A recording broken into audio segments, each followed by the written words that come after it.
gigantische impact op het geheel. Et vous voyez cet article également qui parle de la disparition des insectes. Dus een ander artikel die dieper ingaat op het verdwijnen van bepaalde insecten. Un autre aspect également, c'est le changement climatique qui va menacer le rendement des récoltes. Dus een andere impact van die klimaatwijziging kunnen we zien op het rendement van de oogst. Et dans l'article, nous lisons que l'augmentation des températures peut aboutir dans les prochaines années à une diminution de 50% des récoltes mondiales.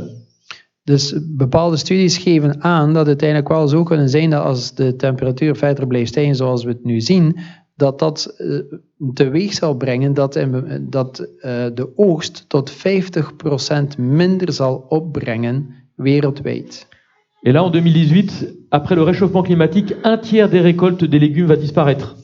En dus, ja, een ander artikel geeft dus aan, door het opwarmen van het klimaat, 1/3 van de oogst van de groenten zal verdwijnen.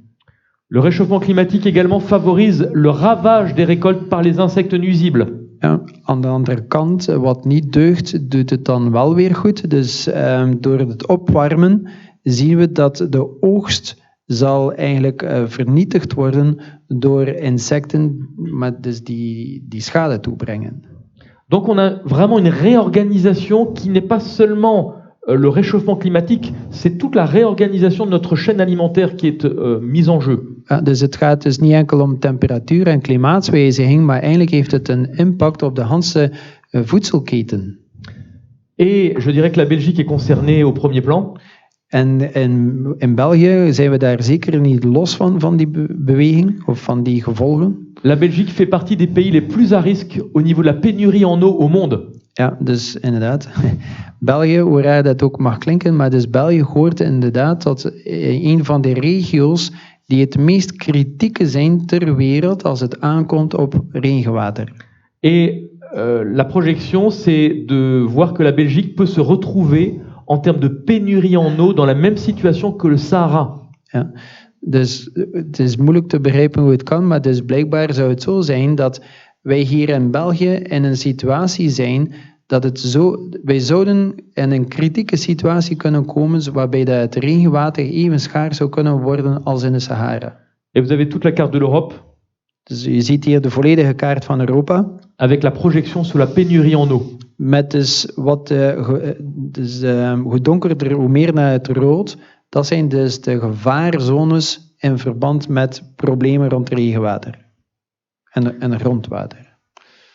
Également, on a beaucoup entendu parler des feux en Amazonie. We hebben heel veel gehoord, er is heel veel gesproken geweest over die bosbranden in het Amazonegebied. Mais on n'a pas forcément entendu parler des feux en Afrique, et vous voyez que l'Afrique est bien plus rouge.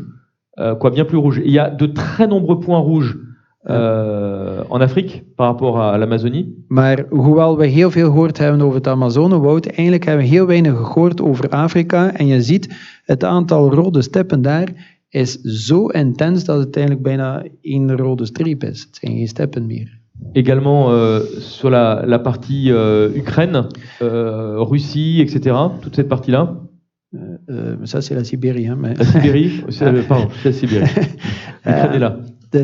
Dus je ziet dus ook verder in het oosten, tot eigenlijk zelfs in Siberië, dat er ook daar hevige bosbranden gewoed hebben. Et ce qui est très intéressant, c'est que lorsqu'on parle de réchauffement, donc d'augmentation du CO2, on parle beaucoup des voitures. En op het moment dat we spreken dus van de opwarming van de aarde, van CO2, dan hebben we het eigenlijk altijd over auto's. On parle beaucoup moins, je dirais, de l'agriculture avec donc tout ce qui est alimentation humaine, donc la viande. Maar waar we het niet zo vaak over hebben, is eigenlijk alles die betrekking heeft op productie van menselijke voeding en dan vooral vlees. Et les feux, eux, ces fameux feux sont responsables à eux seuls de 25 à 35% des émissions annuelles totales de gaz à effet de serre. Ja. En dus enkel en alleen al die bosbranden die we daar zien, die hebben jaarlijks ongeveer staan voor 25 tot 35% van dus de jaarlijkse uitstoot aan broeikasgassen. Donc, s'il y avait quelque chose à faire pour réduire les émissions de CO2, là où on peut avoir un impact, eh bien le plus facile et le plus fort, c'est sur cet élément-là. Dus indien we onze inspanningen zouden focussen op daar waar je de grootste impact zou kunnen hebben om die broeikasgassen te verminderen, dan zijn het op die elementen dat we ons zouden moeten richten. Et donc par rapport aux feux de forêt, vous voyez par exemple, on a peu parlé des incendies en Bolivie, où les incendies ont ravagé environ 1 million d'hectares. Ja, dus La Paz in de hoofdstad van Bolivie, ook daar hebben we het eigenlijk heel weinig over gehoord. Het was altijd Brazilië, maar ook daar zijn er hevige bosbranden geweest. Meer dan bijna 1 miljoen hectare is vernietigd geweest. Et on commence à parler de plus en plus d'un problème de fond également en ce qui concerne la vie dans les océans. Waar we het ook meer en meer over hebben, is eigenlijk het gebrek aan leven, dus de impact en hoe weinig leven dat er nog is in de diepe oceanen. Puisque l'oxygène est en train de disparaître des océans. Want ook daar stelt men vast dat de hoeveelheid zuurstof die er nog is, dat zo schaars wordt dat het moeilijk nog te leven is. Donc c'est la vie même qui est menacée. Dus het is het leven zelf die eigenlijk in gevaar komt. Et il y a quelques années, vous voyez, en 2005, le journal Die Zeit avait fait un article très intéressant et le journaliste, devant l'état des lieux, avait dit... Ja, dus eigenlijk keren we al terug tot 2005, dat is toch al een hele tijd geleden. Toen is er een artikel gepubliceerd geweest in het tijdschrift Die Zeit in Duitsland. En die auteur van dat artikel, op het moment dat hij geconfronteerd werd met de gang van zaken, met de feiten, met de toestand. Traduit donc dans Courrier International, il est trop tard pour la planète, alors sauvons les hommes. Heeft hij eigenlijk geschreven van kijk, het is te laat om de planeet te redden, dus laten we nog de mensen redden. Alors bien sûr que nous devons tout faire en tant que chrétiens pour protéger la planète. En het is inderdaad zo, als christen zijn we geroepen om de planeet te bewaren. Mais mettre toute notre énergie pour essayer de sauver quelque chose qui par avance est perdu, c'est peut-être se tromper de combat. Maar tegelijkertijd, als wij al onze energie en al onze kracht zouden steken in een gevecht waarvan dat wij eigenlijk weten, ja, we gaan het niet halen, we gaan verliezen, ja, dan is het misschien toch wel een slechte aanwenden van onze krachten en onze inspanningen. Parce qu'on voit que finalement, tous ces événements sont en train de s'accélérer et nous avons une courbe qui est exponentielle.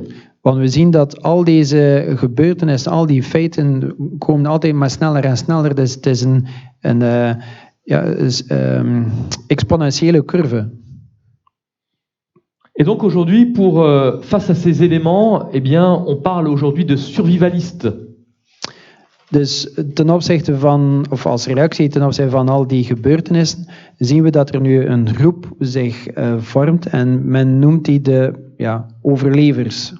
Et une partie de la population essaye de se protéger face à un éventuel cataclysme nucléaire ou à une éventuelle fin du monde. Ja, die mensen proberen zich met allerlei dingen zich voor te bereiden voor al die dingen die zouden kunnen leiden tot het einde van de wereld. Dus atoomaanvallen of problemen of andere zaken. Vous avez des séries télévisées qui abordent ce sujet. En er zijn televisiereeksen die thema's ook naar voren brengen. Et vous avez aujourd'hui des personnes qui ont les moyens, des personnes très riches qui s'achètent des emplacements pour se protéger d'une éventuelle catastrophe. Ja. En ja, er zijn eigenlijk ook mensen die onder de superrijken die gebouwen aan het neerzetten zijn en die plaatsen aan het voorbereiden zijn waar zij zouden kunnen schuilen en overleven tijdens dergelijke rampen. Et vous avez des silos où vous avez des appartements enfouis dans la terre où des gens payent des fortunes pour pouvoir, en cas de problème, trouver une solution. Dus er bestaan dergelijke gebouwen, maar die gebouwen zijn eigenlijk onder de grond. Ja.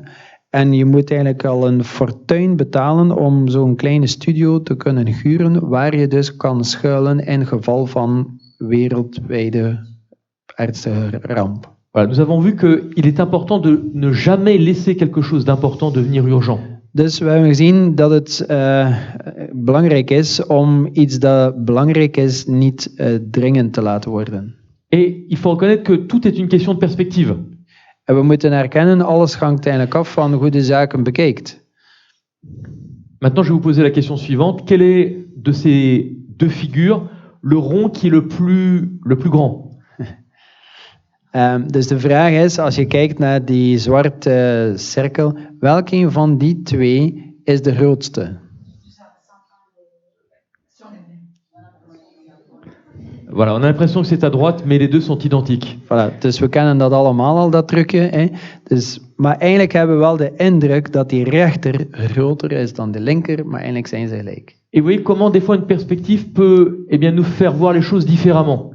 Dus dit geeft aan dat al naar lang het oogpunt dat je hebt, dat je toch wel een ander zichtsveld kunt hebben. Vous voyez, voilà, vous avez un couple qui se regarde et vous avez ici un guitariste mexicain et un personnage également. Vous avez deux personnages. Ja. Als je dus even naar kijkt, ga je dat inderdaad zien. Dus je ziet een oudere koppel die naar elkaar kijkt. Maar als je focust op een deel van het gezicht aan de rechterkant, zie je dat daar eigenlijk een Mexicaanse gitarist zit. Alors maintenant, la question c'est, où est la perspective ici? Dus hier, welk perspectief zien we hier? Il n'y en a pas. Hier is er geen.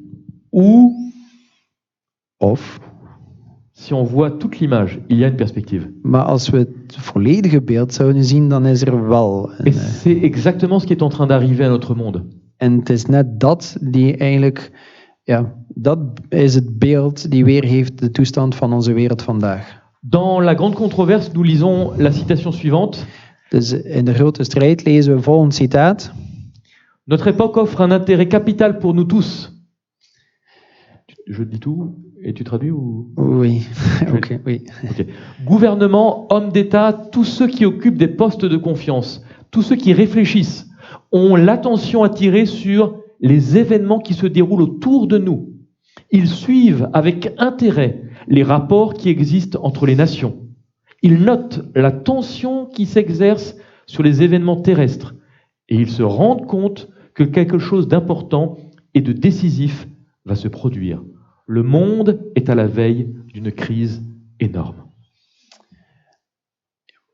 Dus wij leven in een tijd die toch wel heel speciaal is. Hè? Dus wij zien eigenlijk dat overheden, staatsmannen, veel mensen die sleutelposities bekleden, dat zij eigenlijk nadenken en een heel specifieke aandacht besteden aan de gebeurtenissen die zich rondom ons voordoen.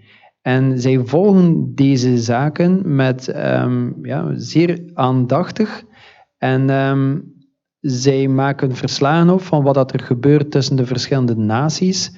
Zij volgen ook de spanningen die er heersen,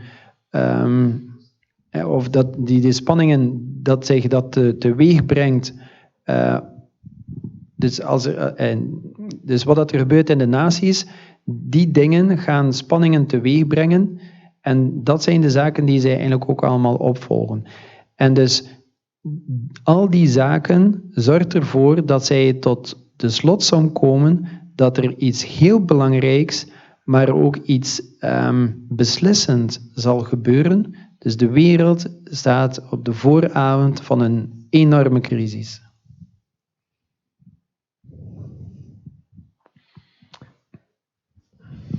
Ok. De plus en plus de personnes donc se posent cette question, qu'est-ce qui va arriver? Er zijn steeds meer en meer mensen die zich de vraag stellen, maar wat zal er gebeuren? Se pourrait-il que nous soyons arrivés à la fin de notre monde? Zou het eigenlijk kunnen gebeuren? Zou het zo kunnen zijn dat wij inderdaad aangekomen zijn aan het einde van de wereld? Se pourrait-il que nous agissions comme avec cet incendie de forêt? On essaye d'enlever la fumée. Dus zou het kunnen dat wij eigenlijk handelen zoals bij deze bosbrand, dat wij eigenlijk van alles doen om de rook weg te krijgen, Mais l'incendie se propage toujours. maar dat de brand zelf blijft verder woekeren. comme lorsque vous allez chez le médecin, Net zoals als we naar de dokter gaan, vous vous cognez le genou, of als je met je knie ergens tegenstoot, ça fait mal, dat doet pijn. et votre médecin vous prescrit des analgésiques, des antidouleurs. Ja, en dat de dokter ons eigenlijk dan pijnstillers voorschrijft. Est-ce que vous avez résolu le problème? Heb je dan het probleem aangepakt?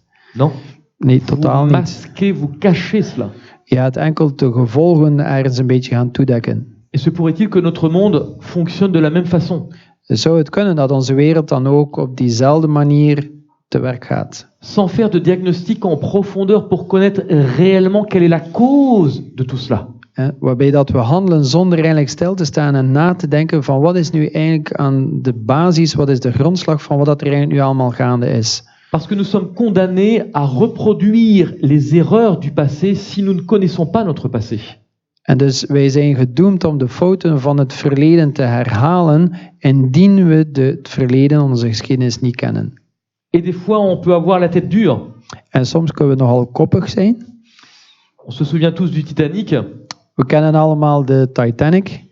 En 2022, apparemment, eh bien, le Titanic numéro 2 va suivre le même itinéraire que le premier.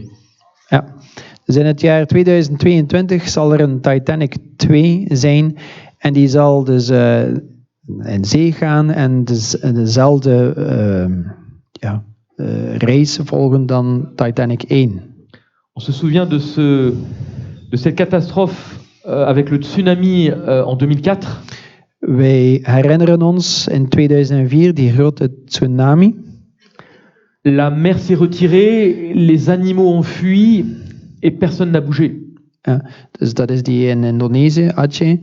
Dus waar je zag, dus waar men heeft kunnen zien, het water ging terug. De dieren zijn weggegaan, maar de mensen zijn blijven kijken. Se pourrait-il que nous agissions un petit peu comme cet animal? Zou het kunnen dat wij ook een beetje struisvogelpolitiek doen? Ou celui-là? Of, ja. C'est-à-dire que l'eau est froide au début et on s'est pas rendu compte que la température a monté, mais que maintenant c'est en train de bouillir. Ja, dus dat we zoals die in een kikker in dat kokend water zitten, waarbij dat aanvankelijk het water wel koud was, maar dat we eigenlijk niet, dat het ons niet opgevallen is dat stilaan de temperatuur gestegen is en dat we ondertussen in kokend water zitten. Ou comme cet animal? Of de dienen. C'est comme ça qu'on attrape un singe en Afrique. On met des friandises à l'intérieur ou d'un pot ou d'une termitière que l'on a creusée et le singe, attrapant les friandises, ne veut pas relâcher cela. Dus dat is een gekende methode die men gebruikt in Afrika om apen te vangen. Dus je hebt een pot met een kleine opening, je zet daar iets lekkers in, die aap gaat zijn vingers en zijn handen proberen in te doen, dan neemt hij dat lekkers vast, maar dan wil hij dat lekkers niet meer loslaten en kan hij zijn hand dus niet meer eruit halen. Se pourrait-il que nous soyons bien comme cet éléphant? Of zou het kunnen dat we zijn zoals die olifant? Qui, dès l'enfance, a appris que ça ne servait à rien de se détacher de la chaîne parce que la chaîne était trop solide. Dus die olifant van baby af heeft eigenlijk geleerd dat het geen zin heeft om te vechten, omdat die ketting is te sterk, je kan die niet breken. Et arrivé à l'âge adulte, il n'essaye même plus. En eens dat hij volwassen is, probeert hij zelfs niet eens meer. Parce qu'il est dans ce que l'on appelle l'impuissance apprise. Omdat dit is wat men noemt dat, je zit in de geleerde onmogelijkheid. Dus je hebt geleerd dat zoiets onmogelijk is, dus ja, dan doe je het zelfs niet eens meer. Se pourrait-il que dans notre vie spirituelle, nous soyons dans ce fonctionnement-là? Dus zou het kunnen dat wij op geestelijk vlak, in ons geestelijk leven, dat wij eigenlijk ons in die toestand bevinden? Nous ayons essayé pendant des années à sortir de notre situation. Dat we gedurende vele jaren geprobeerd en gestreden hebben om een bepaalde toestand te overwinnen. Et nous pouvons être en échec. En dat we gefaald hebben. Ce qui fait que nous pouvons devenir des chrétiens frustrés. Wat eigenlijk teweeg kan brengen dat wij eigenlijk gefrustreerde, ontgoochelde christenen zijn. De voir que la Bible parle de la puissance de l'évangile. Te zien dat de Bijbel eigenlijk het geeft over de kracht van het evangelie. mais que nous voyons finalement aucun changement dans nos vies. Maar dat we eigenlijk in ons leven zo weinig daarvan terugvinden. Il y a eu un exemple, pareil, une catastrophe qui s'est passée en 1985. In 1985 is er een natuurramp, heeft er zich een natuurramp voorgedaan in Colombia. Donc en Colombie, absolument, Armero, Ja, het is die vulkaan Armero. le 13 novembre 1985. Het is 13 november 1985. Cette ville-là, la ville d'Armero, va être complètement recouverte et enterrée par une avalanche de boue. Dus het dorp Armero, die dus aan de voet ligt van die vulkaan, die wordt helemaal bedekt van een mengsel van steenruis en alles vanuit de vulkaan. Ja. Et les habitants disaient, mais si le volcan fait une éruption, eh bien, la boue va suivre un tracé et ne va pas toucher la ville. Ja. Dus men had gezegd van kijk, eens dat die vulkaan zal uitbarsten, die modderstroom en alles dat met zich meesleurt, die zal niet naar het dorp gaan. Mais ils n'imaginaient pas qu'il allait y avoir un gigantesque bouchon et que la boue finalement allait suivre un autre tracé. Maar waar die wetenschappers niet gaan rekening mee houden, is dat die stroom van modder en andere dingen op een bepaald moment iets ging tegenkomen die de weg verspert en dat die modderstroom zou afgebogen worden en uiteindelijk wel naar het dorp gaat. Et que la boue allait se diriger sur la ville. En dus dat die modderstroom over die stad kwam. Et en une seule nuit, En in één nacht 22 000 personnes vont trouver la mort. zijn er daar 22.000 mensen gestorven. Est-ce que cela aurait pu être évité? Had dit kunnen vermeden worden? Est-ce qu'il n'y avait pas des signes qui montraient que cela allait arriver? Waren er dan echt geen tekenen die aantoonden dat zoiets zich zou kunnen voordoen? Mais la réponse est oui. En het antwoord is ja. Alors pourquoi les gens ont-ils été pris par surprise? En hoe komt het dan dat mensen dan toch verrast geweest zijn? Le jour après le désastre, Dus de dag volgens na die ramp, un article dans le journal va avoir pour titre Armero, la chronologie d'une tragédie annoncée. dus komt er in de krant een artikel met als titel Armero, de chronologie van een aangekondigde ramp. Et dans cet article, le journaliste montre que tous auraient pu être sauvés s'ils avaient écouté les signes annonciateurs. En in dat artikel toont die schrijver eigenlijk aan, die auteur aan, dat iedereen had kunnen gered worden, had men de tekenen aandachtig opgevat. Le problème, c'est que les gens ont préféré ignorer tous les signes. Maar dat is het nu net. Men heeft er eigenlijk voor gekozen om al die tekenen eigenlijk er blind voor te zijn. 11 mois avant le désastre, 11 maanden voor die ramp la montagne avait commencé à cracher de la fumée. kwam er eigenlijk al heel wat rook uit die vulkaan. Et à cause de la chaleur, la neige qui était sur le sommet a commencé à fondre. En door de warmte die daarmee gepaard ging, is die sneeuw die op de top van die vulkaan lag beginnen smelten. Et le niveau des eaux a commencé à monter. Waardoor dat het niveau van het water is beginnen stijgen. Et au début, la fumée atteignait une hauteur d'environ 50 mètres. En dus aanvankelijk was die rookkolom ongeveer 50 meter hoog. 2 jours avant, 300 mètres. 2 dagen ervoor was dat eigenlijk 300 meter. Et le jour avant la catastrophe, en de dag voor de ramp, 5500 mètres. 5500 meter hoog. Personne n'a bougé. Maar niemand die daar aandacht aan sloeg en iedereen bleef gewoon verder leven in de stad. Le 11 septembre, la terre a tremblé. Op 11 september is er een aardbeving geweest. Et les gens entendaient le grandissement, le rugissement de la montagne. En iedereen hoorde ook dat gerommel in die berg. Et les autorités ont barré les routes. En de autoriteiten hebben de wegen afgesloten. Parce qu'il y avait des glissements de terrain de partout. Omdat er heel veel verschillende aardverschuivingen waren. Et il était impossible de maintenir à l'intérieur des maisons les meubles propres tellement il y avait de la cendre. En het was onmogelijk om binnenin de woningen van het mooi proper te houden. Er waren zoveel assen dat alles eigenlijk al vuil was. Et les gens pouvaient sentir l'odeur du soufre partout dans la ville. En er was een indringende geur van zwavel overal over de stad. Et une pluie torrentielle accompagnée eh bien, d'un vent avec l'intensité d'un ouragan. En dus er was een zeer hevige wind met ook nog een keer stortregens die eigenlijk te vergelijken valt met een orkaanstorm. A commencé à arriver vers les 9h du soir. En dus die storm is begonnen rond 9 uur 's avonds. Et il y avait une obscurité presque surnaturelle. En er was eigenlijk een diepe duisternis.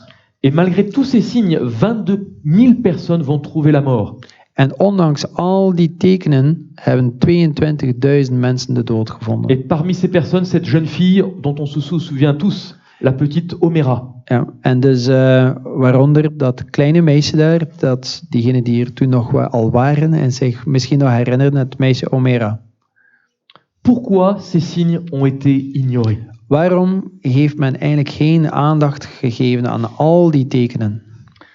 Eh bien, à 7h le soir, le prêtre Torres va annoncer à la radio: il n'y a aucune raison d'être paniqué. S'il vous plaît, restez calme. Om 7 uur 's avonds, dus een priester, Edgar Torres, gaat eigenlijk via de radio een boodschap doorbrengen en hij zegt van kijk, er is helemaal geen enkele reden tot paniek. Alsjeblieft, behoud uw kalmte. Dans un message à la radio, eh bien, la défense, l'armée affirme: il n'y a aucune raison de vous préoccuper. Ja, ook een officiële boodschap die uitgezonden werd door het leger. Ook zij verklaren van er is absoluut geen enkele reden om je bezorgd te maken. Et l'évêque de la ville va mettre en garde contre les fanatiques qui veulent donner l'impression qu'un désastre est imminent. En dus de bisschop van de stad, die gaat eigenlijk zelfs nog verder, die gaat eigenlijk verwittigen tegen fanatici die zouden willen de indruk geven dat er een ramp staat te gebeuren. Après le désastre, le gouverneur du département va affirmer: on ne pouvait pas prévoir le désastre à l'avance. Na die ramp gaat de gouverneur van die regio stellen, wij konden dergelijke ramp niet voorspellen. Et un scientifique colombien déclara: ce volcan n'explosera jamais. En dus een wetenschapper uit Colombia, die had eigenlijk gezegd van, ja, maar deze vulkaan die zal nooit ontploffen. Le secrétaire des mines déclara: il ne va rien se passer. Dus een secretaris, dus ook een staatsman, die zei, er zal niets gebeuren. Et même un géologue américain déclaré: c'est très improbable que cette catastrophe puisse arriver. Ja, dus een Amerikaanse geoloog zei, het is erg weinig waarschijnlijk dat er een ramp zal gebeuren over de stad. Et pourtant cela est arrivé. En nochtans is het gebeurd. Se pourrait-il que cet événement soit quelque part une image de ce qui est en train de se passer à l'échelle globale de notre planète? Ja, zou het kunnen dat al die gebeurtenissen, hoe het daar verlopen is, dat eigenlijk een beeld weer heeft van hoe het er wereldwijd nu aan toe gaat? Parce que la question maintenant que j'aimerais aborder, on pourrait parler de ces signes pendant des heures et des heures. Maar waar ik eigenlijk naartoe wil gaan, want over die tekenen zouden we uren en uren kunnen praten. Où se trouve la solution? Maar belangrijker is de vraag van waar ligt de oplossing? Où est la porte de sortie? Waar is de uitgang? Comment sortir de ce labyrinthe? Hoe kun je de uitgang vinden in dit labyrint? Alors certains vont dire, nous pouvons trouver la réponse en nous-mêmes. Sommigen gaan zeggen, je kan de oplossing vinden in jou. D'autres, le contact avec les esprits. Anderen gaan zeggen, door contact te hebben met geesten. D'autres en se tournant vers les dieux. Anderen door u te wenden tot de goden. Mais n'y aurait-il pas une autre solution? Maar is er eigenlijk niet een andere oplossing? Parce que c'est vrai que le fait de trouver la solution en soi. Want het is inderdaad zo, als men zoekt naar de oplossing in zich, si c'était la solution, als dat de oplossing zou zijn, il y a longtemps qu'on serait sorti de cette situation. Dan hadden we wellicht al heel lang kunnen uit die situatie gaan. Zijn ding is... Ga niet meer. Ja. De batterijen geven het op.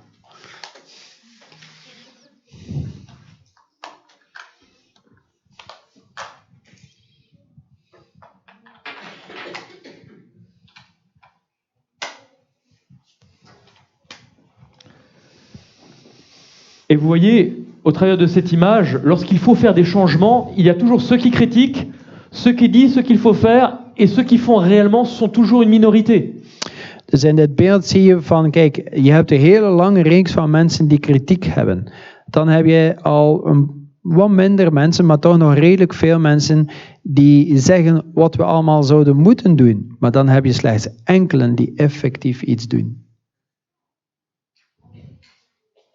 Et d'autant plus que, avec l'évolution de notre société au niveau de l'alimentation, nous voyons que ces dernières années, eh bien, nous avons une baisse très importante de notre QI, donc de notre capacité à réfléchir. Ja. Dus men stelt vast, dus op basis ook, dat staat niet los van alles wat te maken heeft met onze voeding en onze leefgewoontes, zien we dat er de laatste jaren een aanzienlijk daling is in het gemiddelde IQ wereldwijd.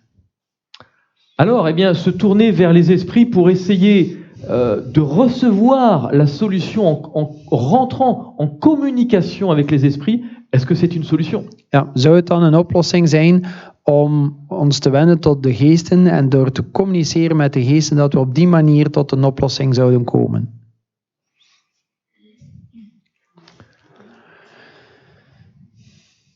On va y revenir dans un instant. We gaan daarop terugkomen straks. Et vous voyez que il y a 3 semaines, à l'ONU, suite eh bien, à l'intervention de cette jeune fille, eh bien, les grands pollueurs refusent de prendre des engagements pour le climat. Ja, dus Greta Thunberg die heeft dus een pleidooi gehouden voor de Verenigde Naties. Maar wij zien dat zij die het meest vervuilen, dat zij eigenlijk weigeren om een engagement aan te gaan voor het klimaat. Donc on repousse, parce qu'il y a trop d'enjeux.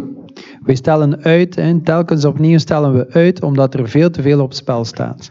Et là, dans The Guardian, on voit que finalement le changement climatique fera du prochain krach mondial le pire.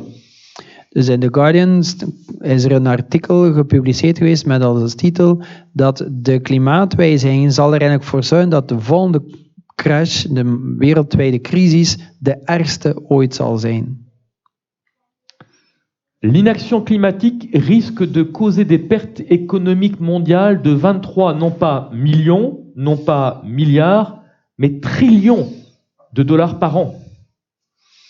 Dus doordat wij niks doen ten opzichte van die klimaatwijzigingen en dus alle risico's die daarmee gepaard gaan, zorgt ervoor dat wij eigenlijk in een toestand kunnen komen waarbij dat de economische kostprijs tot, als je het omrekent, dus 23.000 miljard dollar zou zijn per jaar. Et on dit que c'est 4 fois plus que l'impact de la crise financière de 2008. Dat zou dus neerkomen op 4 keer de impact van de financiële crisis in 2008. Comme nous l'avons vu, il est important de ne pas faire de quelque chose d'important devenir une urgence. Dus hier opnieuw komen we tot de conclusie dat het belangrijk is om, als iets belangrijk is, ervoor te zorgen dat dat niet iets dringends wordt. On se souvient tous de la crise de 2008. We herinneren ons de crisis van 2008. Cet économiste eh bien, déclare que la crise 10 ans après, la prochaine sera pire. Dus deze economist die stelt van de crisis, nu 10 jaar later, wel de volgende crisis, die zal zoveel erger zijn. Et Georges Hugues eh bien, prédit une nouvelle crise économique sans précédent. Dus deze man voorspelt dat de volgende economische crisis, die zal er een zijn zonder weerga. Et même le FMI prévoit cette crise-là entre 2020 et 2022. Het IMF verwacht dat de volgende grote economische crisis ergens zal plaatsvinden tussen 2020 en 2022. Une super crise prévue pour 2020, vous voyez, on n'a pas de date précise, mais on sait que finalement, il y a quelque chose de très important qui est en train de se préparer. Dus dit is eigenlijk een titel in de Franse versie van The Economist, waar de titel eigenlijk luidt: is er een supercrisis in de maak of te voorzien in, of te verwachten in 2020? Vous avez au mois de juillet la Deutsche Bank, qui est la première banque européenne et la 5e banque mondiale, qui est en train de licencier 18 000 personnes. Dus Deutsche Bank is dus de grootste bank in Europa en de 5e grootste bankgroep ter wereld. In juli hebben zij beslist om 28.000 werknemers te ontslaan. Pourquoi? En waarom? Parce que la Deutsche Bank est au bord de la faillite. Omdat die Deutsche Bank die staat eigenlijk echt op de rand van het bankroet. Est-ce que vous imaginez la 5e banque mondiale s'écrouler? Stel je eens voor, hè, of is het zich eigenlijk zelfs in te beelden wat dat betekent als de 5e grootste bank ter wereld mocht die in faling gaan? L'effet domino qu'il va y avoir. Welke een kettingreactie dat zal teweegbrengen. Un raz-de-marée économique qui peut se produire suite à cela. Dat zou een vloedgolf teweeg brengen, een economische catastrofe wereldwijd. Mais ce n'est pas la seule. En dat is zeker niet de enige bank. Vous voyez, il y a quelques jours, la HSBC va supprimer 10 000 emplois supplémentaires alors qu'ils en avaient déjà supprimé 4 000. Ja. Dus de HSBC, een Britse bank actief in Azië, ook dat is een gigant in de bankwereld. Ook zij hebben eigenlijk nog maar net 4.000 mensen ontslaan en komen nu met het nieuwe nieuws dat ze er nog eens 10.000 gaan bij komen te ontslaan. Se pourrait-il que nous soyons dans la même situation par rapport à cet événement que nous avons vu en Colombie? Dus zou het kunnen dat er hier eigenlijk een enige parallel is met die tekenen dat we gezien hebben bij die ramp in Colombia? Vous savez, quand vous êtes dans un lieu sécurisé, vous avez toujours un premier signal d'alarme. Et au fur et à mesure, vous avez des signaux d'alarme qui peuvent se rajouter. Ja?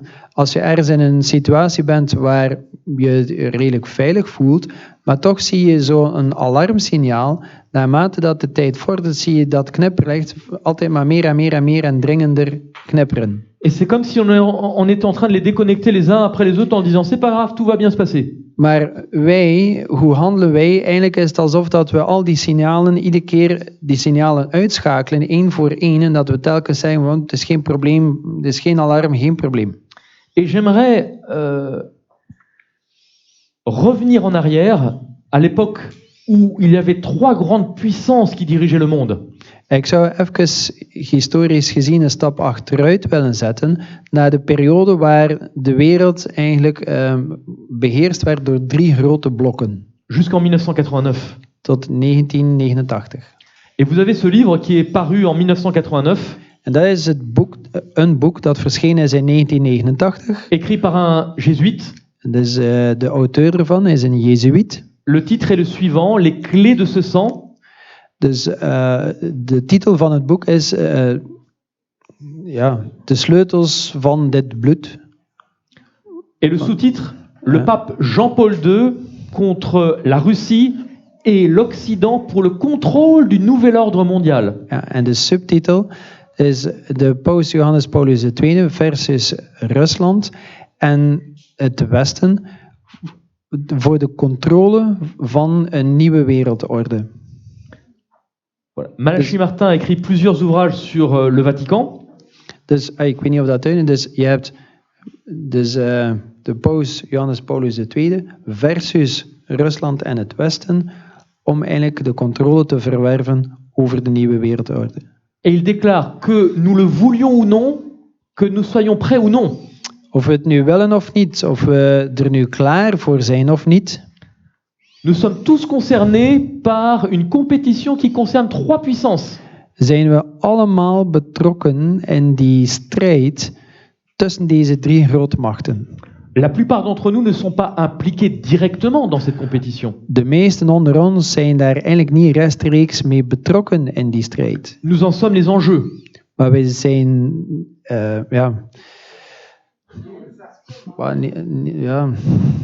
nee.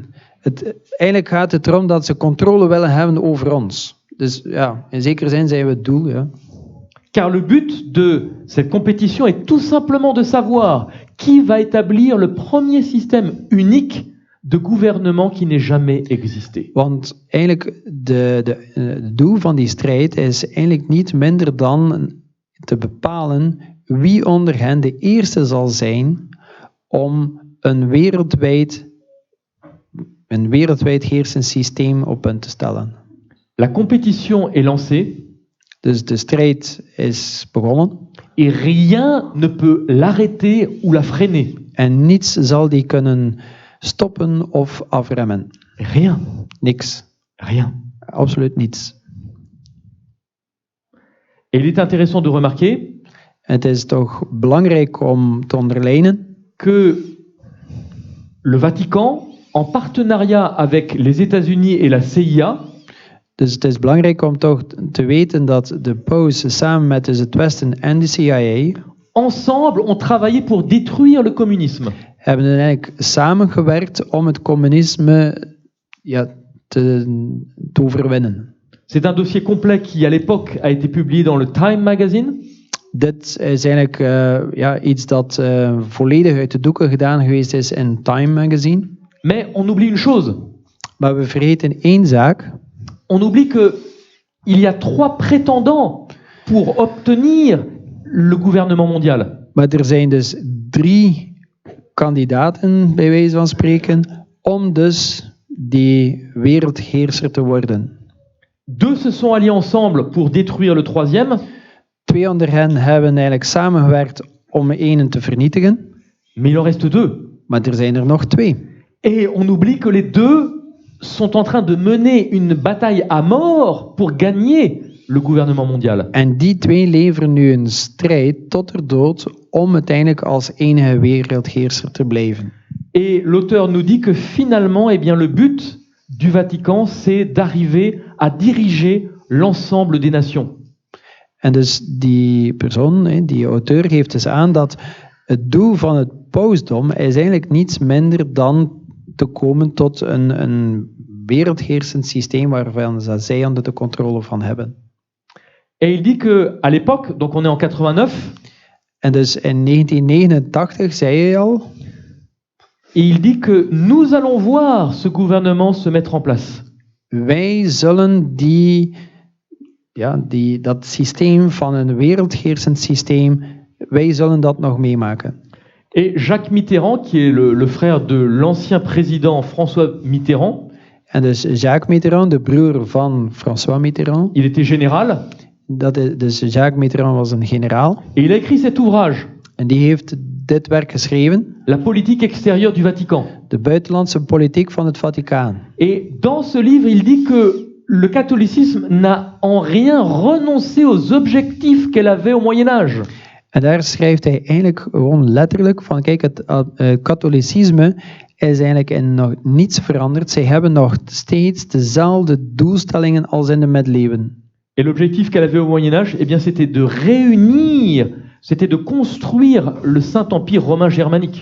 En dus wat was het doel van het pausdom in de middeleeuwen? Het was eigenlijk niets minder dan die volkeren weer samen te brengen en het Heilige Roomse Rijk te herstellen. Est-ce que c'est toujours le cas? Is dat nog steeds het geval? Huffington Post, De HuffPost, le pape, veut devenir président du monde. ja, die publiceert dus in 2015 een artikel, dus dat de paus Franciscus wenst eigenlijk de president te worden van de hele wereld. Rien n'a changé. Dus niets is eigenlijk veranderd. Et nous avons un élément intéressant, c'est que le problème climatique est une opportunité extraordinaire.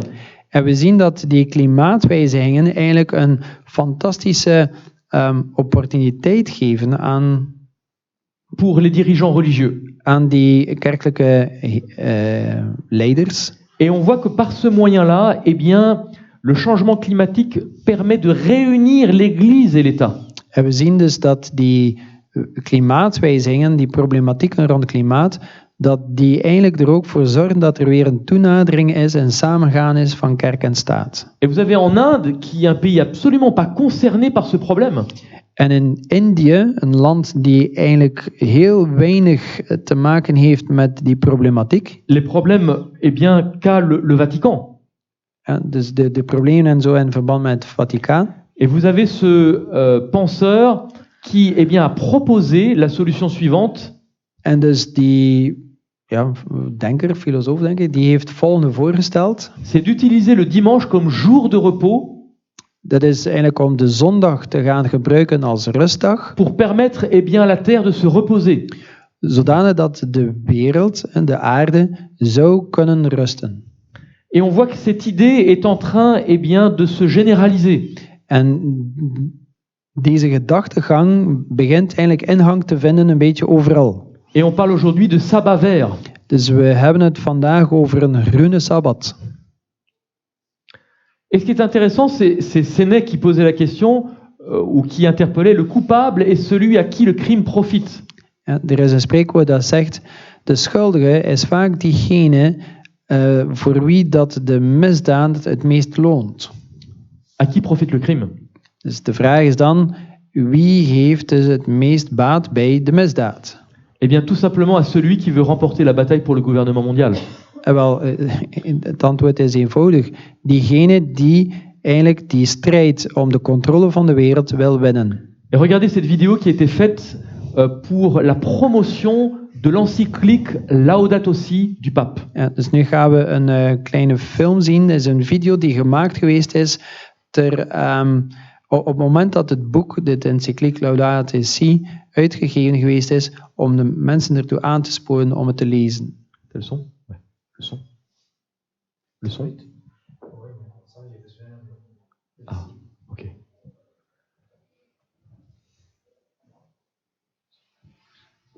Wacht, pak ik er rechtstreeks in een kabel? Oh, niet. Maar op mijn klein. Give me 1 second. Oui.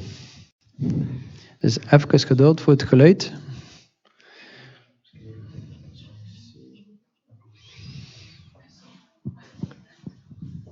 Ja. Ouais, nee, een box, nee. C'est peut-être là plutôt. C'est YouTube. Pour allumer ou éteindre? Éteindre?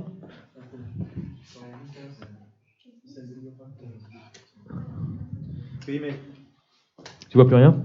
j'ai besoin de lumière pour le livestream. Ah oui, ok. Je ne vois plus les deux gens là. Bon, sinon, si c'est compliqué, ne t'embête pas. C'est une vidéo qui montre vraiment la manière dont le pape aujourd'hui est. Un petit instant, s'il vous plaît.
brief geschreven waarbij dat hij de hele wereld uitnodigt. à venir le rejoindre en mai 2020 à Rome.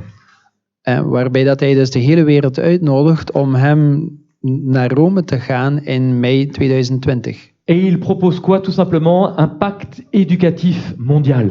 En dus wat is eigenlijk nu precies zijn voorstel? Hij wil dus een heropvoedingskamp, dus een soort van heronderwijs wereldwijd. Voilà, ça c'est le texte de l'encyclique Laudato Si par rapport au dimanche. Dat was dus de tekst in die boek Laudato Si betreffende de zondag. Et au mois d'avril, vous avez ce jésuite qui a écrit 2 articles. En in april van dit jaar heeft die man, die ook een Jezuïet is, 2 artikelen geschreven. Pour remédier au changement climatique, il faut un changement de culture. Om een oplossing te bieden aan de wijzigingen van het klimaat is er eigenlijk een verandering in gedrag en cultuur nodig. Et le deuxième article, le pape François, et donc il oppose l'encyclique par rapport au New Deal vert, et en disant que la seule solution, eh bien, c'est l'encyclique Laudato Si. Ja, en dus de paus, Franciscus, die gaat zijn eigen boek Laudato Si zetten tegenover wat men zou kunnen noemen die New Deal, dus een groene conventie, waarbij dat hij zegt, kijk, de eigenlijke enige echte oplossing is te vinden in mijn boek Laudato Si. Et donc, ce jésuite affirme qu'il y a juste 10 ans en termes de marge de manœuvre pour réduire nos émissions, sinon on va atteindre un point de basculement. En dus die man zegt, dus die Jezuïet zegt van kijk, eigenlijk hebben we nog maar 10 jaar meer. En in die 10 jaar moeten we erin slagen om de uitstoot van die broeikasgassen te verminderen, zo niet komen we tot een definitief kantelpunt. Et il a également révélé qu'il croit que dans 10 ans, ou peut-être même plus vite, en die heeft dus aangegeven, een soort van openbaard, dat hij gelooft dat in 10 jaar, of misschien zelfs sneller, Laudato Si sera promulgué d'un point de vue légal. Dat de standpunten weergegeven in het boek Laudato Si zullen overgenomen worden en zullen eigenlijk wet worden. Et il appelle cela la législation qui change la vie. En hij noemt dat is de wetgeving die het leven zal veranderen. Quand on parle de législation, on parle de quoi? Als we het over wetgeving hebben, over wat hebben we het dan? De loi. Ja, over wetten. Donc, ils sont déjà en train de travailler sur des lois. Dus met andere woorden, ze zijn eigenlijk al bezig met wetten voor te bereiden. Pour soi-disant, eh bien, empêcher tous ces catastrophes. Dus er zijn wetten in de maak die er eigenlijk zo gezegd, dat die wetten er eigenlijk gaan voor zorgen, zo gezegd, om die klimaatrampen te vermijden. Et vous avez ce procureur qui a déclaré ou qui souhaite poursuivre ceux qui sont appelés les négationnistes du changement climatique. Die vrouw is dus openbare aanklager in de Verenigde Staten en die heeft aangegeven dat zij eigenlijk bereid staan, klaarstaan om diegenen die klimaatwijziging ontkennen, om deze dan ook rechterlijk te gaan vervolgen. Et cet article en mai 2017 est très très intéressant. Het artikel artikel 2017, heel belangrijk. Historiquement, les théologiens catholiques ont donné 3 arguments en faveur de la peine de mort. Geschiedkundig gezien hebben de katholieke theologen 3 argumenten, belangrijke argumenten aangegeven ten voordele van dus de doodstraf. Le premier, c'est que la justice l'exige pour certaines infractions. Ten eerste, de gerechtigheid eist het voor bepaalde misdaden. Ok, pardon. On se dit, mais où est la place pour le pardon? Dan kunnen we ons eigenlijk de vraag stellen, ja, maar waar is er dan nog plaats voor vergiffenis? Ensuite, écoutez bien, parce que l'Église a enseigné que la peine de mort est expiatoire. En dus waarom staan ze daar toch achter? Dat is omdat de kerk geleerd heeft, dus het onderricht gegeven heeft van dat de doodstraf een heilend iets is. Dus dat wil zeggen dat als je hier de doodstraf krijgt, dat dat goed is voor uw heil. C'est totalement anti-biblique. Dat is totaal onbijbels. Parce que la Bible nous dit qu'une seule mort est expiatoire. Want de Bijbel leert ons dat er slechts één dood heilzaam is. La mort de Jésus. Dat is de dood van Christus. La mort d'un être humain n'a aucune notion expiatoire. Ja, als een mens sterft, dan is er daar helemaal niks heilzaams in.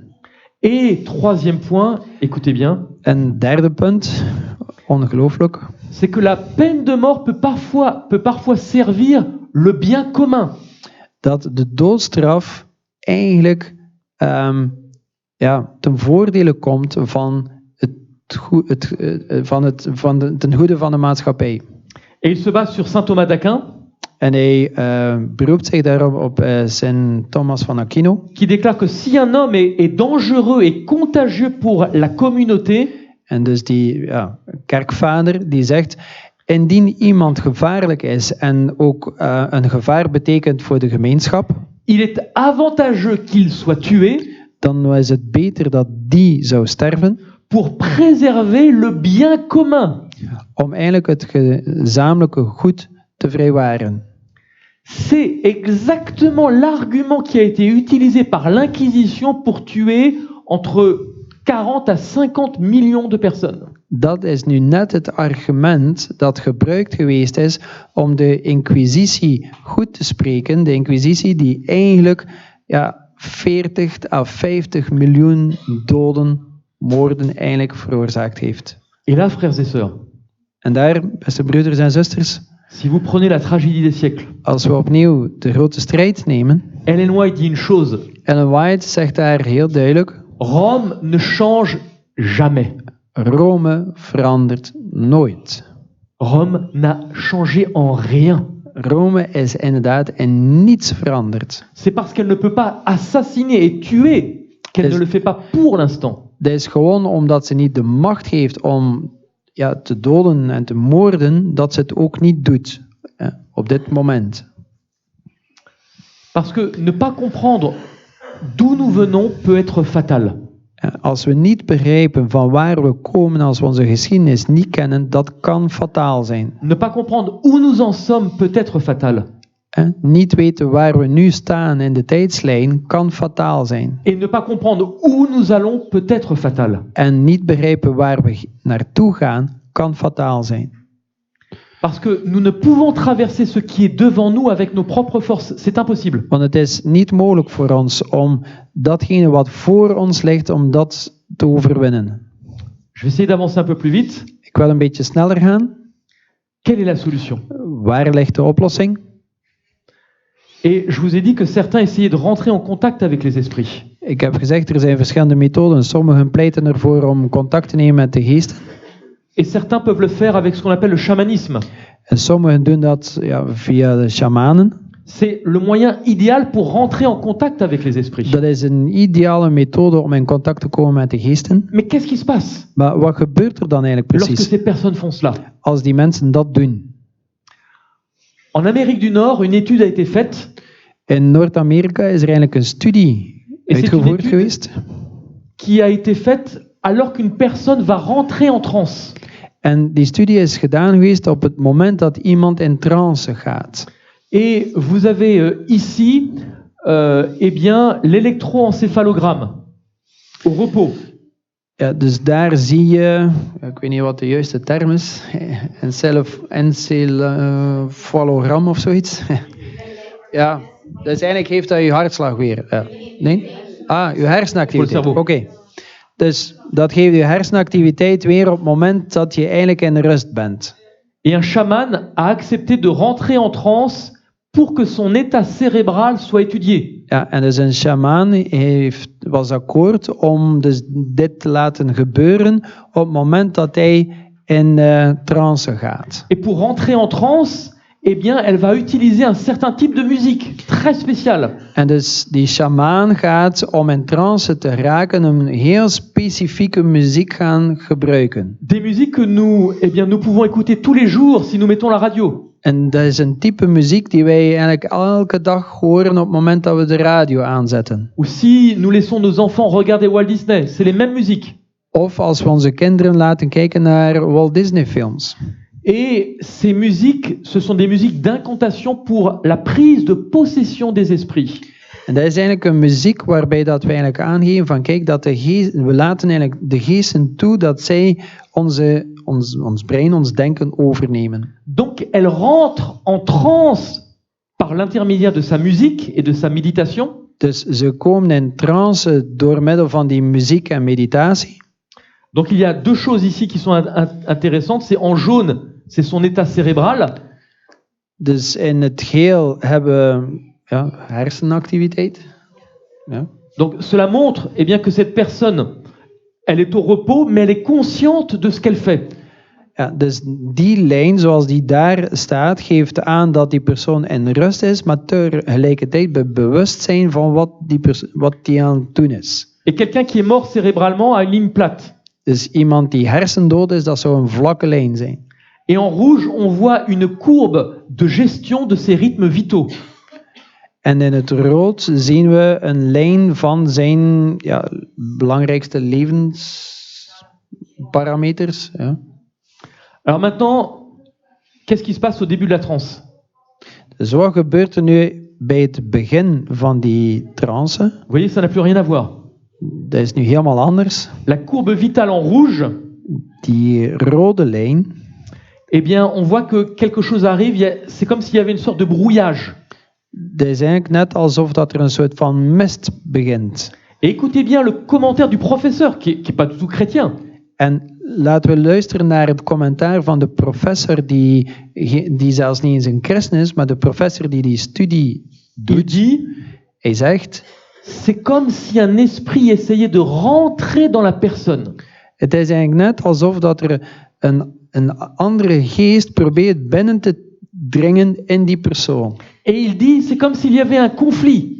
En het is net alsof dat er een gevecht plaatsvindt. Un combat qui s'engage entre l'esprit de la personne et un autre esprit qui cherche à rentrer dans la personne. Het is net alsof dat er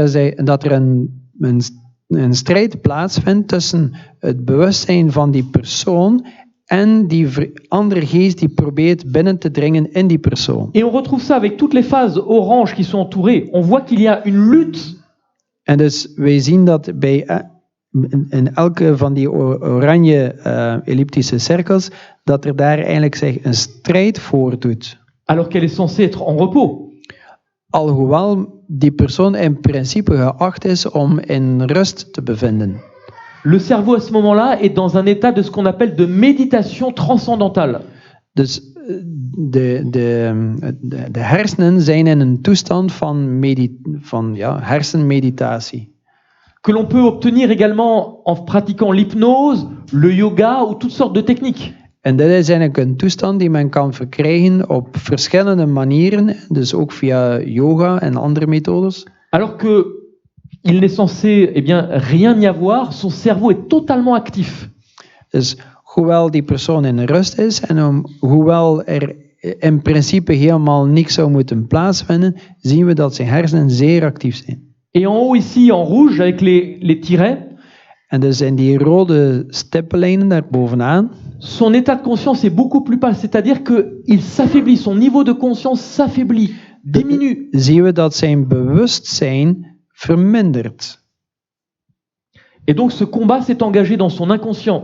En dus dat gevecht vindt dus eigenlijk plaats in zijn onderbewustzijn. Elle n'a pas conscience de ce qui est en train de se passer. Dus die persoon waar dat gevecht plaatsvindt, die persoon is eigenlijk niet eens bewust van het feit dat er zich effectief een gevecht voordoet. Et vous voyez, pendant la transe, eh bien, on a encore un changement. En tijdens die periode van trance hebben we nog een verandering. Il va y avoir un changement dans sa voix. Er is een verandering in zijn stem. Elle va se mettre à parler sous l'influence d'une puissance qui n'est pas la sienne. Die persoon gaat beginnen te spreken onder de invloed van iets dat niet van die persoon zelf is. Et le professeur dit, il y a une bataille entre son esprit et un esprit extérieur, et son esprit a perdu la bataille. Dus die professor die het onderzoek leidt, die zegt van kijk, er is eigenlijk als het ware een strijd aan de gang tussen de geest van die persoon en die vreemde geest die probeert controle te krijgen over die persoon. En de geest van die persoon heeft die strijd verloren. Elle est maintenant sous l'influence de cet esprit. Dus die persoon is nu onder de invloed van die geest. Sa voix change et c'est l'un des seuls cas où une femme est capable d'avoir une intonation d'homme, ce qui est techniquement impossible. Ja. Dus die stem verandert en eigenlijk in dergelijke toestand is het zelfs mogelijk voor een vrouw om de stemklank en geluid te hebben als van een man, wat eigenlijk technisch niet kan. Et elle se met à hurler comme un loup. En ze begint eigenlijk te huilen als een wolf. Et vous avez vraiment l'impression que c'est un loup qui hurle. En je hebt echt wel, het is echt wel alsof dat het een wolf is die aan het huilen Et is. tout ça, elle n'a pas conscience de cela. Maar die persoon zelf is zich daar niet van bewust. Et nous sommes typiquement dans le cas de possession démoniaque où l'esprit prend le contrôle et se manifeste. En dus daar zitten we echt wel in een toestand waarbij dat er eigenlijk demonen actief zijn, want die persoon zit dus echt wel volledig onder de invloed van demonen. Voilà, je passe. We gaan een beetje verder, Ok, j'avance. dus we gaan vooruit. Alors, juste un élément. Parce que avant le chamanisme, et c'est ce que Dieu m'a permis de présenter en Mongolie, Dus voor die shamanen, en dit is iets dat Laurent gezien heeft en dat hem in staat gesteld heeft om dat dan ook te brengen in Mongolië. l'histoire des Indiens est gravée dans la pierre avec ce qu'on appelle des pétroglyphes. Dus de geschiedenis, de gebeurtenis, het verhaal van dus de Indianen is eigenlijk gebeiteld, gekerfd geweest in stenen en rotsen. Et cette dame est l'une des spécialistes mondiales, c'est une géologue, l'une des spécialistes mondiales de ces pétroglyphes indiens. En dus die vrouw die nu aan het woord is wereldwijd gezien een specialiste op het vlak van dus, die tekeningen die aangebracht geweest zijn in die rotsen, en die dus de geschiedenis weergeven van de Indianen, noemt men petroglyphen. En die persoon die we zo net gezien hebben, is eigenlijk specialist in de betekenis van die petroglyphen. Et que disent ces dessins, ces gravures? En wat vertellen ons die petroglyphen, die tekeningen als het ware? Parce que lorsqu'on pense aux Indiens d'Amérique, Want als we denken aan de Indianen in Amerika, on pense au chamanisme, on pense que la première religion, c'était le contact qu'ils avaient avec les esprits. denken we aan dus de shamanen en dat dus hun methode is om in contact te komen met de goden. Mais avant, Maar voor de shamanen les Indiens d'Amérique avaient une religion totalement différente. hadden de Indianen in Noord-Amerika een totaal ander geloof. C'est ce que disent ces pierres. En dat is wat die stenen tafelen ons vertellen. Ces pierres nous disent que le Dieu unique a créé la terre en 6 jours. Dus in die stenen tafelen leren we dat er een God bestaat die de wereld geschapen heeft in 6 dagen. Les documents indiens nous disent qu'il y a eu la chute de Lucifer et le mal est rentré sur la terre. En dus die tekeningen van die Indianen leren dat Lucifer gevallen is en dus dat het kwade intrede gevonden heeft in de wereld. Ces pierres nous disent que Dieu a donné les 10 commandements et parmi ces 10 commandements le Shabbat. Ja. Dus in die Indianentekenen leren we van dus dat God ons de 10 geboden gegeven heeft en één van die geboden is de Sabbat. Et ces pierres nous disent que Jésus va revenir, mais avant le retour de Jésus, il y aura un grand temps de trouble. En dus die rotstekeningen vertellen ons ook van kijk, er is een einde en vlak voor het einde is er dus de wederkomst. Maar voor die wederkomst zal er een periode zijn van grote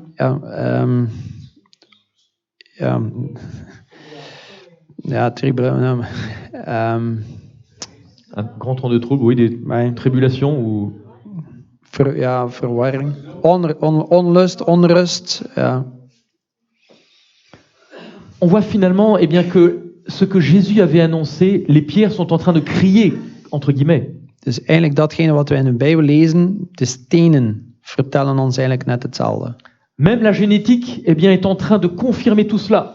Zelfs de genetica bevestigt dat eigenlijk allemaal. Puisque en 1987, on faisait remonter l'être humain à peu près au niveau de ses datations. Want in 1987 werd er gezegd dat de mensdom ongeveer 100 à 200.000 jaar oud is. En 95, en 2001, In 1995 gaat dat al van 27 naar 270 en zo verder. et en 2003-2004, En dus nu in 2003, 2004 hebben we het over 2 à 5.000 jaar. l'origine de l'ancêtre commun entre 2000 et 2500 ans. Dus de gemeenschappelijke voorvader moet ongeveer 2 tot 5.000 jaar oud zijn. C'est ce que dit la parole de Dieu. Dat is eigenlijk ook wat Gods woord zegt. Vous voyez qu'on a une confirmation sur un plan génétique de l'origine de l'être humain. Dus eigenlijk hebben we een bevestiging op het vlak van de genetica van de oorsprong van de mens.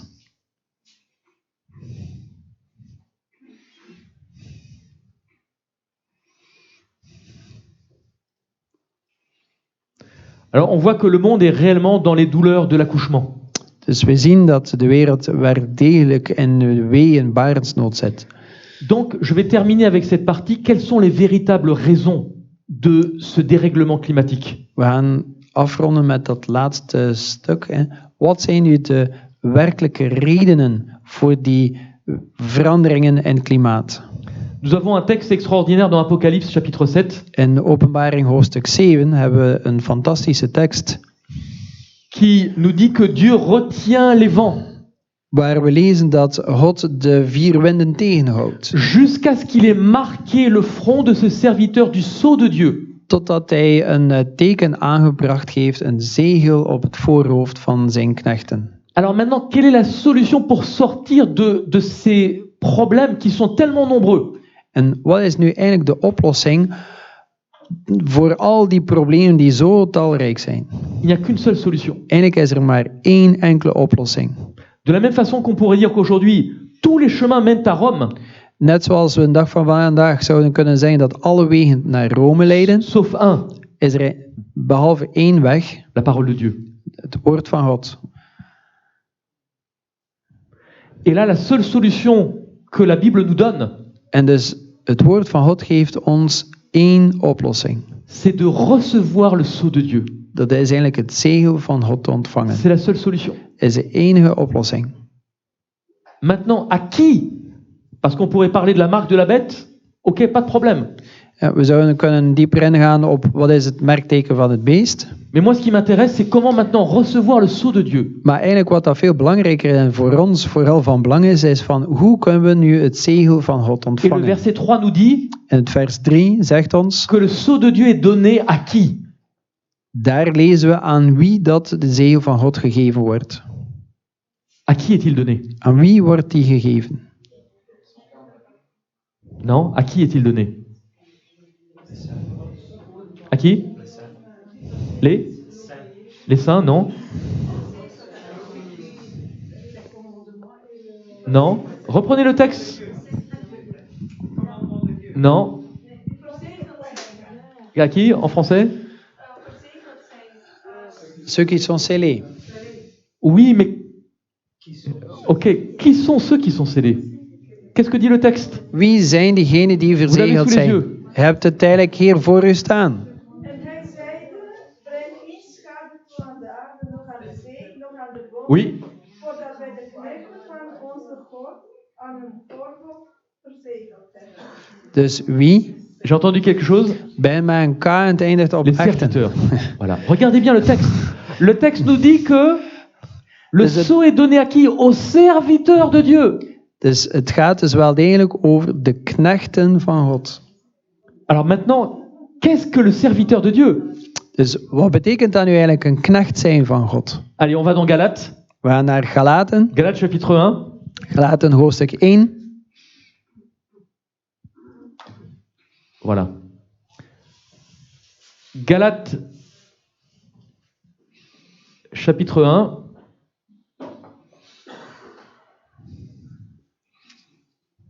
Ja, dus Galaten hoofdstuk 1. Voilà. Ok, alors juste avant, je brûle les étapes. Si, voilà, Galates chapitre 1, j'avais sous les yeux, je ne voyais même pas. Tu as Galates chapitre 1 verset 10. Ah, verset 10, ouais, c'est ça que j'avais Et pas. maintenant, est-ce la faveur des hommes que je désire ou celle de Dieu? Dus, Est-ce que je cherche à plaire aux hommes? Si je plaisais encore aux hommes, je ne serais pas serviteur voilà. de Christ. In Galaten hoofdstuk 1 vers 10. Tracht ik thans mensen te winnen, of God? Of zoek ik mensen te behagen? Indien ik nog mensen trachtte te behagen, zou ik geen dienstknecht van Christus zijn. Le terme qui est employé dans Apocalypse chapitre 7 et dans Galates 1:10, c'est le terme grec doulos. Dus, Et doulos, c'est l'esclave. ja, dus het woord dat gebruikt wordt, dat we terugvinden in de tekst van Openbaring 7, dus over die verzegeling. En het woord dat we hier vinden in Galaten 1, is het Griekse woord doulos. En eigenlijk betekent dat slaaf. Non pas l'esclave qui est enchaîné, Niet de slaaf die vastgeketend is, mais l'esclave qui fait toute la volonté de son maître. maar de slaaf die volledig onderworpen is en alles doet wat zijn meester vraagt. Comme le dit Psaume 118 verset 8, mieux vaut chercher un refuge en l'Éternel que de se confier dans l'homme. Dus in Psalm 118 vers 8 lezen we het is beter van redding of veiligheid te zoeken bij de eeuwige dan zich toe te vertrouwen aan een mens. Et nous allons voir deux applications pratiques.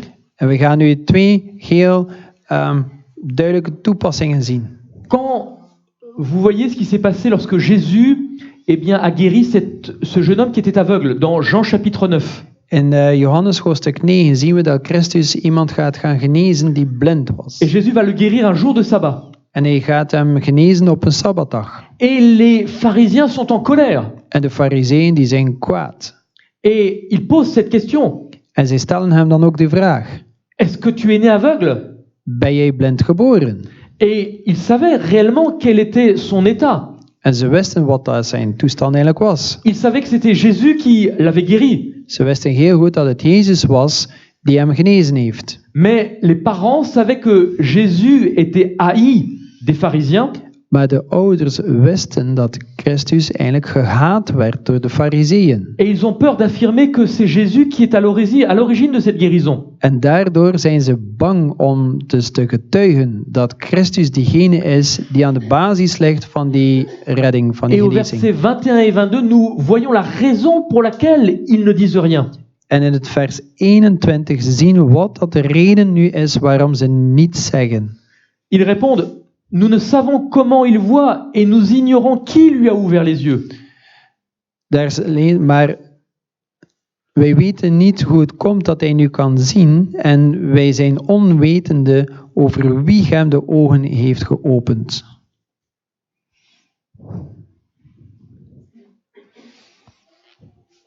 Et voici ce qu'ils disent après, verset 22. En dat vers gaat dan verder. Il a de l'âge, interrogez-le. Ze zijn, ja, hij heeft volle wasdom bereikt, ja, vraag het aan hem. Il parlera lui-même de ce qui le concerne. Hij zal dan zelf wel spreken over wat hem aangaat. Ses parents dirent cela parce qu'ils craignaient les Juifs. Dus zijn ouders spreken op die manier omdat ze de Joden vrezen. Car les Juifs avaient déjà arrêté que si quelqu'un reconnaissait Jésus pour le Christ, il serait chassé de la synagogue. Want de Joden hadden eigenlijk al vooropgesteld van kijk, indien iemand Jezus zou erkennen als de Christus, die zou weggestoten worden uit de synagoge. Ils ont eu peur de perdre leur statut social. Ze waren bang om dus die erkenning, hun sociale status te verliezen. Ils ont eu peur d'être exclus de la synagogue. Ze waren bang om dus weggestoten te worden uit de synagoge. Ils ont préféré craindre les hommes plutôt que Dieu. Ze hebben dus eigenlijk eerder vrees gehad voor de mensen dan vrees te hebben ten opzichte van God. Et nous avons un deuxième exemple dans Jean chapitre 12. Een ander voorbeeld, opnieuw in Johannes, deze keer hoofdstuk 12. Et des chefs vont croire en Jésus. Daar zien we dat er een aantal leiders zijn die geloven in Christus. Mais ils vont pas vouloir le confesser publiquement parce qu'ils vont craindre eux aussi. Maar ze komen er niet toe om dat openlijk te gaan belijden, want ook zij vrezen. Cependant, plusieurs des principaux même crurent en lui, en Jésus, mais ils ne le confessaient point à cause des pharisiens, de peur d'être chassés de la synagogue. Ja, dus hier inderdaad gelijkaardig aan daarnet. Dus velen onder de belangrijke, de aanzienlijken onder hen, geloofden in hem. Maar zij beleden het niet, omwille van de fariseeën. Ze waren bang om weggestoten te worden uit de synagoge. Et au verset 43, En in vers 43, car ils aimèrent plus la gloire qui vient des hommes que la gloire de Dieu. omdat ze dus de erkenning die komt vanuit de mensen bovenstelden op de erkenning die ze krijgen van God. Ainsi donc, au travers de ces deux exemples, Dus dat zijn twee voorbeelden en doorheen die twee voorbeelden nous voyons que les serviteurs de Dieu zien we dat de knechten van God sont ceux qui craignent Dieu bien plus que les hommes. zijn diegenen die God vrezen, dus de vrezen Gods veel hoger stellen dan de vrezen des mensen. Qui n'ont pas peur de perdre leur statut, que ce soit social, que ce soit dans la synagogue. Die helemaal niet bang zijn om te verliezen, hè, zowel hun sociale status of binnen de kerk. Et Apocalypse chapitre 12 verset 11 déclare En Openbaring hoofdstuk 12 vers 11, que ces serviteurs dat die dienstknechten, ont vaincu à cause du sang de l'agneau die overwinnen door het bloed van het lam et à cause de la parole de leur témoignage. en door het woord van hun getuigenis. Et le lien, nous l'avons ici maintenant, ils n'ont pas aimé leur vie jusqu'à craindre la mort. Zij hadden hun leven niet lief tot op het punt dat ze zelf tot de dood gingen. Ce sont donc de véritables serviteurs. Dat zijn echte dienstknechten. Parce que leur vie leur importe peu, Want zij stellen hun eigen leven niet op de eerste plaats. tant qu'ils suivent leur maître. Zolang ze maar hun Heer volgen. Mais s'il faut choisir entre suivre leur maître et préserver leur vie, En als er een keuze moet gemaakt worden tussen hun Heer volgen of hun leven behouden, ils n'hésitent pas et ils ne craignent pas la mort. dan twijfelen ze niet en vrezen ze de dood niet. Il nous faut donc, comme je l'ai dit hier soir, une véritable opération chirurgicale. Dus net zoals we ook gisteren hebben aangegeven, wij moeten eigenlijk echt een totale omwenteling hebben, een diepe verandering. Et c'est vrai que lorsqu'il faut prendre un rendez-vous médical, aller chez le dentiste ou aller voir certaines professions, Dus het is inderdaad zo, als je dus een afspraak moet doen in een medische vlak, naar tandarts of iets anders, où on attend le dernier moment, où on essaie de repousser, dan hebben we vaak de gewoonte om te wachten tot het laatste moment, of proberen we dat eigenlijk voor ons uit te schuiven. mais malheureusement au niveau spirituel, il peut en être de la même façon. En jammer genoeg, ook op geestelijk vlak kunnen we dat ook doen. Parce que ce que Dieu nous propose, c'est tout simplement d'avoir un cœur nouveau. Want wat God eigenlijk voorstelt te doen, is eigenlijk niets anders dan een nieuw hart te hebben. Et de réaliser cette promesse en nous. En dus zodanig dat zijn beloftes werkelijkheid mogen worden in ons. Et j'ai mis plusieurs textes bibliques. Ézéchiel 36, versets 25 à 29. Dus er staan hier nu heel veel verschillende versen in Ezekiel 36. Et beaucoup de textes bibliques. Ézéchiel 11, verset 19. Dus andere teksten, Ezekiel 11. Jérémie 32, verset 39. Jeremia hoofdstuk 32, vers 39. Et cette promesse également de Psaume 51. Ô Dieu, crée en moi un cœur pur. Ja, ook Psalm 51, vers 10, dat eigenlijk een belofte is. O God, schep in mij een nieuw hart, een zuiver hart. C'est ce que nous devons demander chaque jour, eh bien, au Seigneur. Dat is eigenlijk wat we dagelijks zouden moeten bidden tot God. Et, alors il n'y aura pas le son, mais c'est cette image extraordinaire. Ellen White nous dit qu'il y a deux livres, la parole de Dieu et la nature. Er is nu geen geluid, maar het beeld is voldoende. Ellen White zegt, er zijn eigenlijk twee boeken. We hebben het geschreven boek en je hebt de schepping. Et lorsque vous voyez cette chenille qui est capable de dévorer des feuilles et des feuilles, de détruire des forêts, En als we zien dat die rups eigenlijk in staat is om gele bomen, zelfs gele bossen te vernietigen, c'est en passant par une mort à elle-même, c'est-à-dire en détruisant tout ce qui faisait, eh bien, cette partie de la chenille, dan zien we dat die rups, die gaat eigenlijk dood. Dus alles wat die rups eigen maakt, die stopt te bestaan. Eh bien, qu'elle est transformée par une métamorphose. En die wordt eigenlijk volledig veranderd, een totale metamorfose. Et cette chenille qui devient le papillon, En dus die rups die uiteindelijk een vlinder wordt, qui a porté la mort, die ervoor eigenlijk vernieling veroorzaakte, alors apporter la vie en pollinisant et en permettant eh bien, la vie de se reproduire. zal eigenlijk leven verspreiden, want dankzij de vlinder is het mogelijk dat het leven zich verspreidt. Vous avez un documentaire sur Internet qui s'appelle Métamorphosis.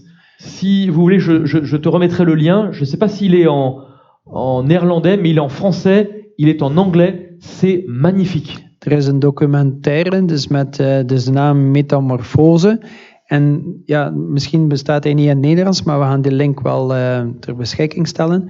En dus die documentaire geeft dat heel krachtig weer. Vous le trouvez sur le site du Geoscience Research Institute aux États-Unis. Dus je kan dat terugvinden op dus dat Geoscience Research Institute in de Verenigde Staten. Mais c'est ce que Dieu veut faire en nous, c'est cette métamorphose complète. Maar eigenlijk, dit hier is hetgene wat God in ons wil doen, die complete omwenteling. Vous voyez, le drame serait que, Dus het drama zou eigenlijk zijn nous continuions à nous quereller dans l'église. dat wij verder zouden eigenlijk strijd voeren in de kerk. Et on est en train de se bagarrer. En we zijn bezig met strijd te voeren. Et puis, on se rend pas compte. En dus wij zien totaal On est niet. tellement préoccupé We zijn zodanig bezig que le lion est en train d'arriver et plof, dat de leeuw eigenlijk aankomt en plots is die er. c'est la mort. En zijn ze de dood. Et le drame aujourd'hui, c'est qu'on risque de perdre beaucoup de temps à se chamailler, à se battre. En dat is het drama voor vandaag, dat wij eigenlijk zodanig veel tijd zouden verliezen met interne strijd en bekvechten, Ce qui fait qu'on oublie notre préparation.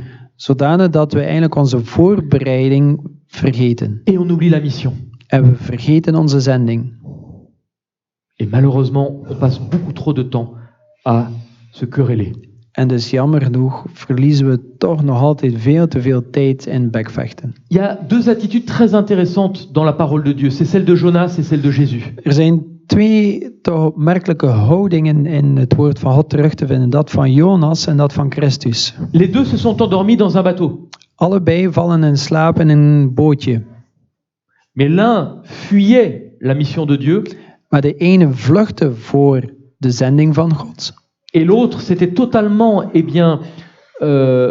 était totalement confiant que Dieu dirigeait toutes choses. En de andere was vol overgave en was vertrouwend in het feit dat God de leiding had. Mais remarquez quand même En merk op que Jonas, bien que n'étant pas convaincu de la mission, dat Jonas, hoewel dat hij helemaal niet overtuigd was van zijn zending, va se mettre à prêcher à Ninive.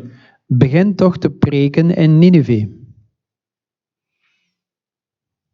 La parole de Dieu est tellement puissante Het woord van God is zo krachtig que même avec un Jonas dat zelfs met iemand met de houding van Jonas, qui n'est pas convaincu de ce qu'il est en train de faire, die eigenlijk helemaal niet overtuigd is van wat dat hij aan het doen is, Dieu est capable de toucher une ville entière dat met zo iemand God eigenlijk in staat is om een hele pour stad te l'amener à la bereiken. repentance. Om die stad tot de bekering te brengen.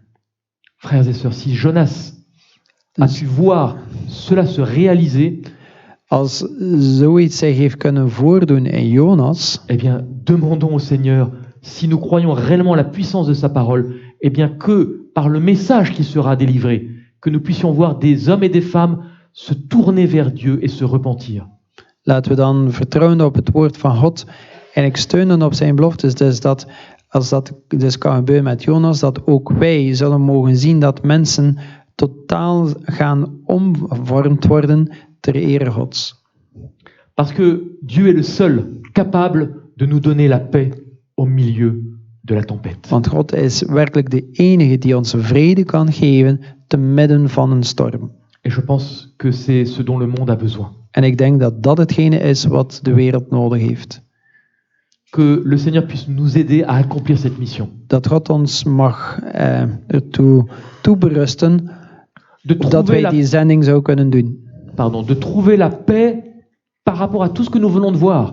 Dat wij werkelijk de vrede zouden mogen bewaren en hebben te midden van al die dingen dat we zullen meemaken. Et de transmettre ce message En dat wij die boodschap ook kunnen overdragen auprès de tous ceux qui nous entourent. bij eenieder die om ons omgeeft. Que le Seigneur nous vienne en aide. Dus dat de Heer ons mogen daarin helpen. Amen. Amen.